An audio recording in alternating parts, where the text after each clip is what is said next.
My name is Scott McKenna, 36 years old. I work as a systems engineer. Due to certain circumstances, I changed jobs when I was 26. That being said, my profession hasn't changed. I'm still a systems engineer. I just escaped from the US, that's all. After graduating from college, I got a job at the IT company, which was my first choice. I think it was a promising start to my career. I was motivated about my work, my colleagues and superiors were kind, and it was a workplace with good communication. Yet, I quit the company without even waiting 3 years. To put it simply, the reason was a woman. Her name was Lucy Matthews, who was assigned to the same department as me when I joined as a newbie. She was, how can I put it, a woman with a unique atmosphere and beautiful.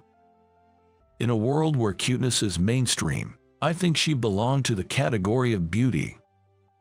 As we worked together as system engineers, we got closer and started dating. I remember being surprised and overjoyed when Lucy confessed her feelings to me. I'm a rather plain man and a nerd who can't engage in stylish conversation. On top of that, Lucy was a Madonna-like figure in the company, the center of attention. She was out of my league. I couldn't believe that this flower on a high peak would come to me. Even now, when I think back on it, it feels like a miracle. Lucy was a flashy kind of beauty. Of course, she was well aware of her own beauty. She knew very well how to present herself. Embarrassingly enough, I think I was so afraid of her disliking me that I ended up being at her beck and call and spent my days on edge. She quickly grew tired of me.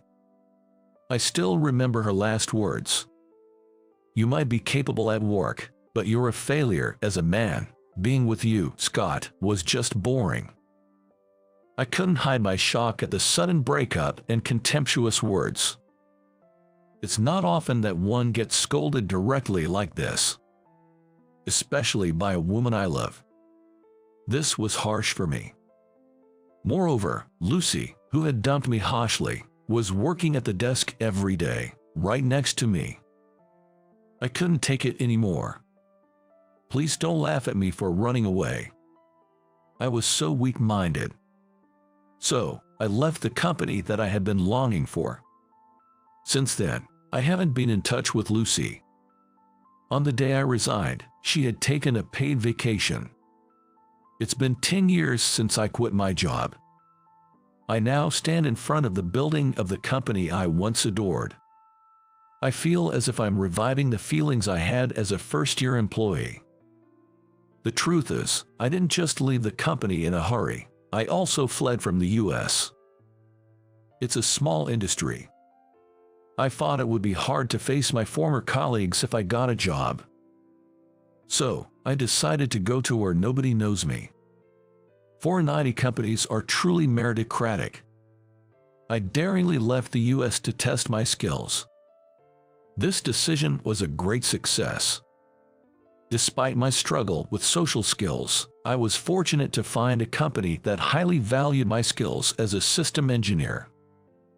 Witnessing cutting-edge technology, I immersed myself in my work. A decade flew by in a blink. I returned to this company because an old colleague contacted me and asked me back. It was a rather forceful invitation, so I made a request. Initially, I wanted to be employed as a regular staff member. That was my request. By doing this first, I'm confident that this experience will be useful when I return to my original work. Thus, I became a new employee at the age of 36. The department I was assigned to was the same as before. But the atmosphere was not like before. Somehow, the employees seemed to be shrinking. Before, there should have been more freedom and active exchange of opinions. I wonder what the cause is. Coming back like this, you've got some thick skin. While surveying the floor from the entrance, I was spoken to from behind. A voice I couldn't forget. It's not like I came back because I wanted to." Lucy, listening to my reply, snorted discontentedly. She had the same floral perfume scent as before. "Well, since you're a returnee, no matter who your former colleague is, no matter how old you are, you're a rookie here. You're at the very bottom. Don't forget that." Lucy, who said this arrogantly, had become a section manager. With Lucy in charge of this team, I became her subordinate. Lucy, confidently walking ahead with the clacking of her heels, was as confident as ever. What bothered me, however, was the attitude of my colleagues who were her subordinates. They seemed to be holding back around her. I carefully surveyed my surroundings and followed behind Lucy. Lucy introduced me as a returning rookie. Despite running away from this company, I came back. She introduced me as if mocking me. "I'm Scott McKenna, nice to meet you." When I greeted, sparse applause broke out. When I was shown to my desk, I was surprised to see the one next to it. On the desk next to mine, there were 3 monitors, and in front of them, a small figure of a horse was displayed. Next to it was an eye massager and a shoulder-pounding stick. I could feel the strong presence. "What? Is there something wrong with my desk?" The one peering at me from below as she said this was a short, skinny girl. The inside of her wolf-cut hair was bleached white. The eyeliner around her eyes was flared like a cat's. "Nice to meet you. I'm Emma Smith. Call me Emma." She stretched out her small right hand full of rings, and I shook it back. Her hand was as small as an elementary school student's. As soon as Emma took her seat, she put on white headphones. After that, she began to work at an astonishing speed. Thinking that she might only be assigned simple tasks, I stealthily glanced at Emma's screen. I let out a surprised voice involuntarily. What Emma was getting done at an incredible speed was not simple work. She's like solving intricate puzzles and codes with incredible speed. No doubt, the ace of this department is Emma. I'm certain of it. "What's up?" Interested in me. Emma, who I thought was only looking at her monitor, says this without changing her gaze. Get caught in the act of sneaking glances, I feel a bit guilty. "You can look at me more openly if you want." She turns her face towards me and smiles. As she tells me this with an upward glance and a smile, I can only respond with a huh and scratch my head. By all means, feel free to compliment me. Being told this so refreshingly feels, well, refreshing. The atmosphere in the office has changed, but everyone's skills haven't diminished. That gives me a sense of relief. That said, it seems that our boss Lucy might be responsible for this change in atmosphere. On my first day, as a system engineer, the task given to me was stapling documents. The only time I touched a computer was to check company emails. Lucy intentionally kept me away from computers. In other words, she only assigned me to do miscellaneous tasks. Newbies make the coffee in this office. Since you, Scott, are the most recent and lowest in rank, please take care of the chores. Oh, and also please make a lunch reservation for us. Saying that, Lucy left a stack of cards from restaurants at my desk. Seeing this, Emma gives a wry smile. She always does this to new people. If there's anything you don't understand, just ask me, okay? I've been through it too. Being encouraged by Emma, I can't help but smile wryly too. Being encouraged by a girl almost 10 years younger makes me feel like I've regressed to my pitiful past. Thanks, that helps. As I bow my head in thanks, she looks at me as if she's discovered a rare creature. What? Is there something wrong? I quickly check myself, wondering if I've spilled coffee on my shirt or something. I find nothing wrong. No, it's not that. It's rare to hear a grown man say he's grateful to a young girl. That is new for me. She quickly puts her headphones back on and gets back to work. I touch my cheek, worried that I might have appeared pathetic. A week has passed, and I still haven't been given any proper work. Lucy begins to pile up chores from other departments on my desk. It seems like the tasks within our department weren't enough. "Good morning, Mr. McKenna." Rubbing her sleepy eyes, Emma arrives at work just in time. She dumps her backpack on her desk and heads straight to the kitchen to make coffee. At that moment, I spot something under my desk. I pick it up and am taken aback.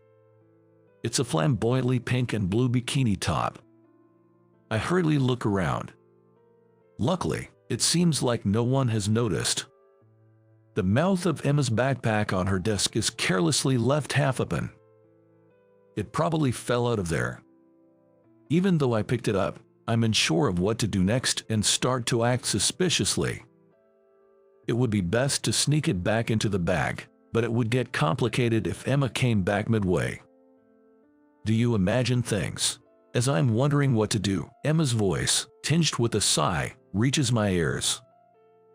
Without thinking, I bolted up from my chair. Looking up at me with a teasing gaze was Emma. Her gaze made my heart flutter. I felt like I saw a feminine side to Emma, who usually doesn't show such traits. This was on the floor. In my flistered excuse, Emma brought her lips close to my ear once again. Reality is 100 times cuter than imagination. Finally, she let out a soft breath against my ear and I slid off the chair. There was a sultry musk scent that was too strong for the morning. It was the scent of Emma's perfume. When sitting next to her, it's a cute and gentle scent, but at close range, it turns to a sexy scent.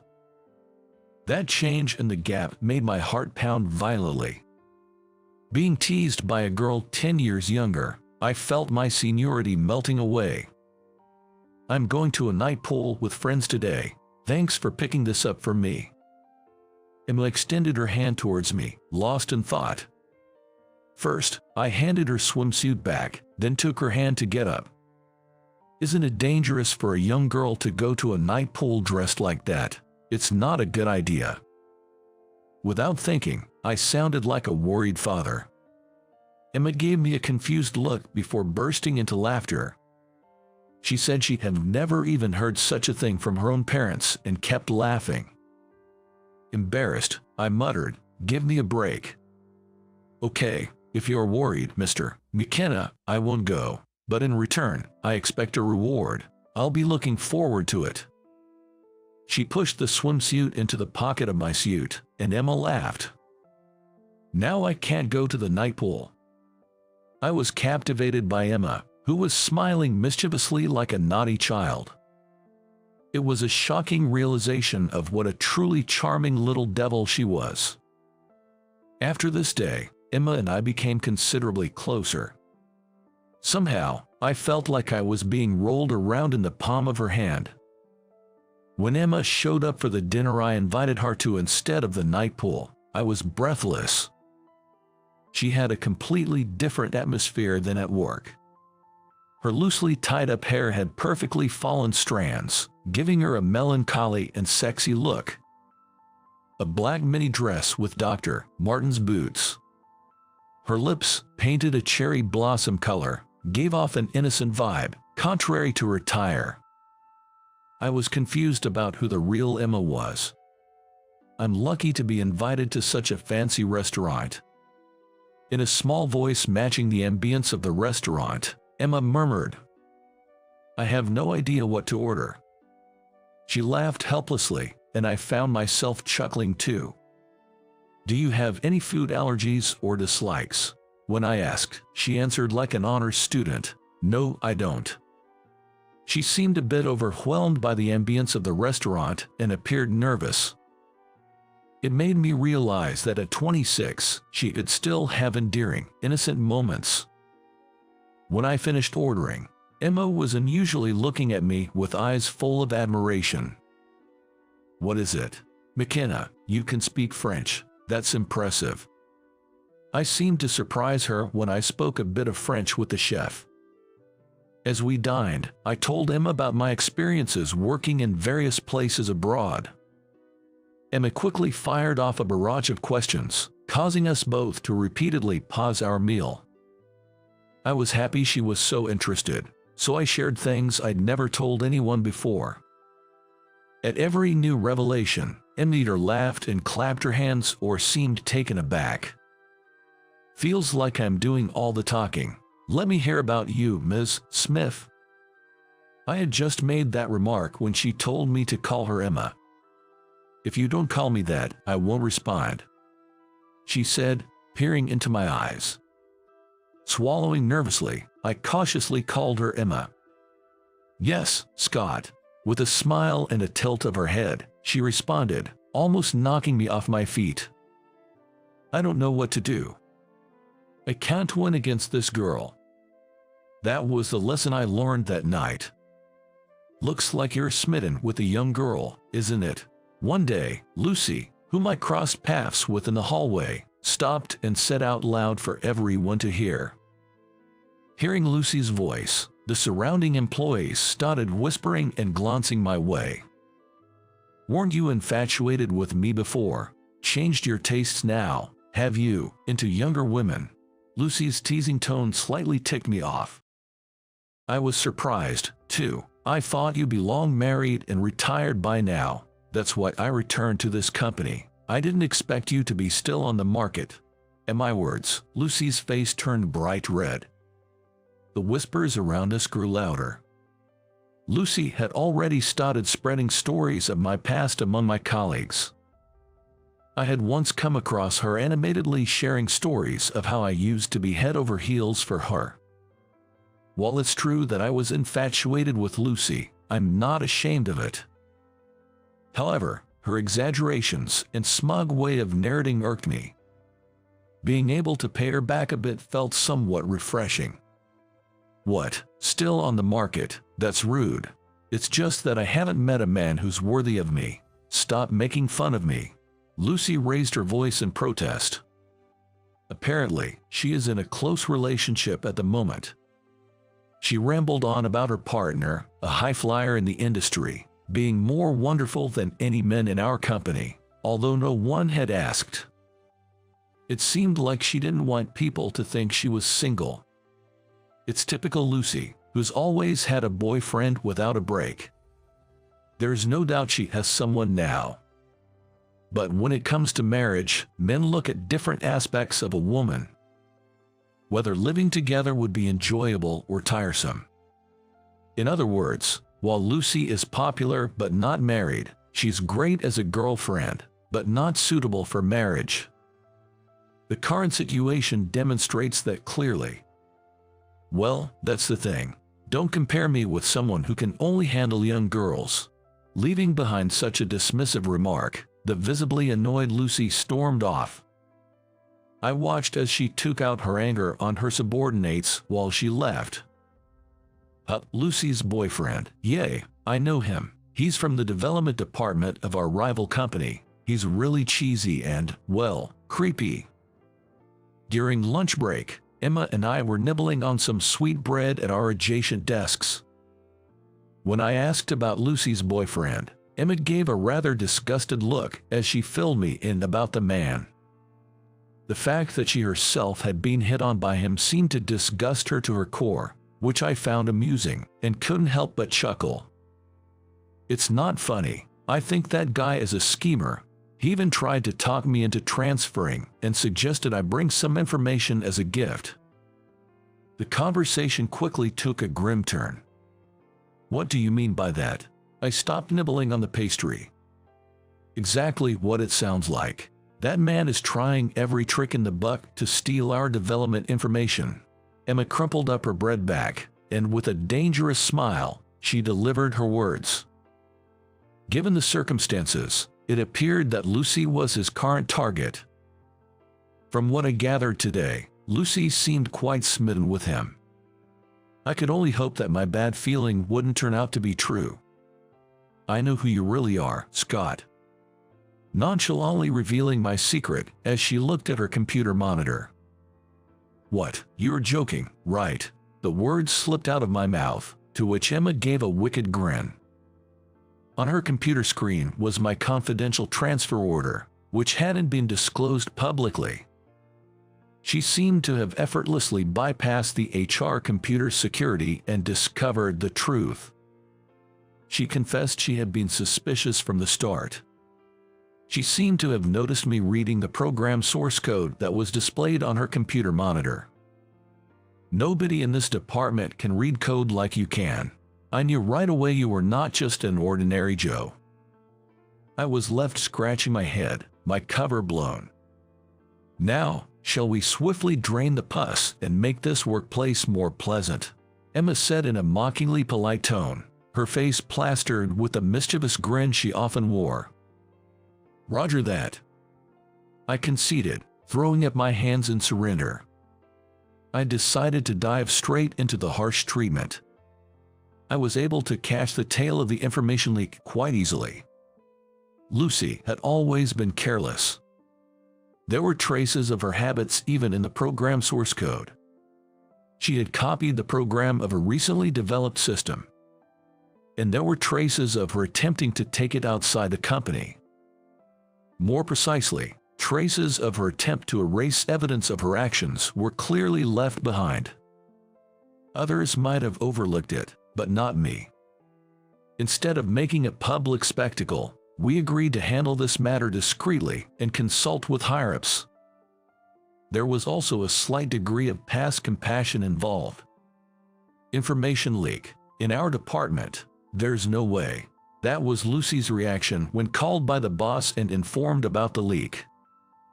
Furthermore, she reportedly suggested that Emma might be the culprit if there was a leak. Her basis was that Emma disrespects me, her section manager. A clear personal grudge. This conversation took place the day I met with my boss. Unusually, Lucy, who usually leaves work on time, was staying late. Both Emma and I often work overtime. Emma prefers to wrap up her work at a good stopping point before heading home, while I typically get caught up in miscellaneous tasks. I occasionally glanced over at Lucy, who was unusually glued to her computer. I suspected she was staying behind with some ulterior motive. Are you guys not leaving yet? You're wasting electricity. Lucy yells at us from afar. Her voice carries a sharp edge of impatience. I can feel Lucy's anxiety as if I could touch it. She must be trying to cover up all her wrongdoings. But all the access codes have been rewritten by my coworker, Emma.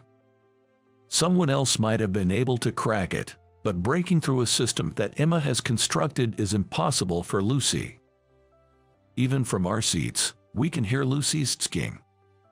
The next moment, a loud alarm blares from Lucy's computer, signaling an emergency. She's fallen into the trap I've set. Upon hearing the noise, the security guard rushes into the floor. Employees who had been working overtime in other departments also gather around. I didn't do anything, it just started going off by itself. It's a bug, a bug. Who the hell programmed this? Lucy stands up, pointing at her computer. The alarm continues. Then, Emma steps smoothly to the computer and silences the alarm in an instant. As soon as the noise stops, Lucy's face relaxes. And in the next moment, she points at Emma and starts yelling. This is your doing. You're the one who leaked the information too, aren't you? You set up this trap because you didn't want me investigating you. Lucy doesn't get to finish her sentence. Because the boss showed himself among the gawkers. Lucy, this isn't a good look. You are the main culprit behind the data leak, aren't you? Falling into this trap is proof of that. The boss explains to Lucy that all the evidence was gathered in my internal investigation. Lucy, shocked, looks at me. You're lying. Scott doesn't have these skills. What could a good-for-nothing errand boy do? Lucy glares at me, then rounds on the boss. The boss sighs in exasperation. Scott, I'm glad we followed your plan. I never expected to catch such a big fish. Lucy looks at me, dumbfounded, as the boss speaks to me amicably. She clearly hadn't expected that I was working with the boss. Scott is a talent we invited to our company as a supervisor. He's my right-hand man, whom I brought in from England. At the boss's words, Lucy is stunned into silence. We'll notify you of your punishment later. For now, go home and refrain from work until we get in touch. Upon hearing the boss's words, Lucy collapses on the spot. Later, Lucy gets transferred to a small branch office in Nebraska. I end up taking over Lucy's position. Emma complained about her desk being moved away from mine, but there's nothing that could be done about that. Although the ending left a sour taste in our mouths, the atmosphere at work changed completely. I think it's getting closer to how it was when I was around.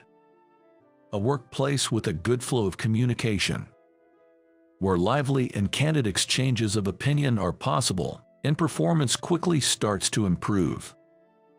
Everyone on the floor acknowledges that Emma is contributing to this change. I think we can continue to work together like this forever. That's what I was leisurely thinking. But Emma isn't someone who would settle here.